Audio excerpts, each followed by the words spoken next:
લક્ષ્ય ન્યૂઝ, એક નજર, એક લક્ષ્ય। કડી તાલુકાના ઠોરિયા ગામ એટલે કહેવાય છે કે જે થઈ ગયા તે સુરાનું ગામ। આ ઠોરિયા ગામ એક ઐતિહાસિક ઇતિહાસ રચાઈ ગયો છે। આજે ઠોરિયા ગામે પાળિયા વીરનો મહિમા પણ આજ સુધી ઉજવાય છે। આ ગામમાં વર્ષો પહેલા પસા પટેલ ગામના લૂંટારૂ પશુધન જબરજસ્તી હાંકીને લઈ જવાના સમયે પસા પટેલને ત્યાં મહેમાન આવેલા અને આ સમયે લૂંટારા ગામ ભાગી પશુધનની લૂંટ કરી ગામ બહાર નીકળે છે। ત્યારે પસા પટેલને સમાચાર મળતા પોતે પોતાની ઘોડી અને ભાલો લઈ તબડક લૂંટારૂ પાછળ જાય છે। તેમની ઝઝૂમતા પસા પટેલ ઉપર હુમલો થાય છે, છેવટે મોતને ભેટે છે। અશૂરવીર ત્યાંથી પશુ ઢોરને પાછું વાળવા પોતે બલિદાન આપ્યું।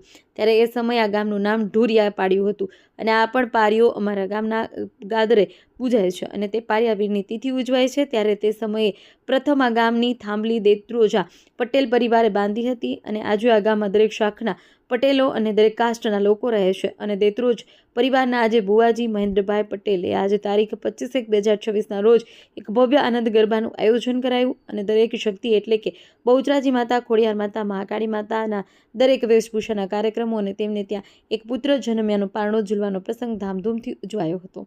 તેમજ ચા નાસ્તો, ગ્રામજનોને ભોજન પીરસાયું, ગ્રામજનોનું પ્રોગ્રામનું આયોજન પણ કરાયું હતું। રિપોર્ટર ભીખાભાઈ એસ પટેલ, કડી।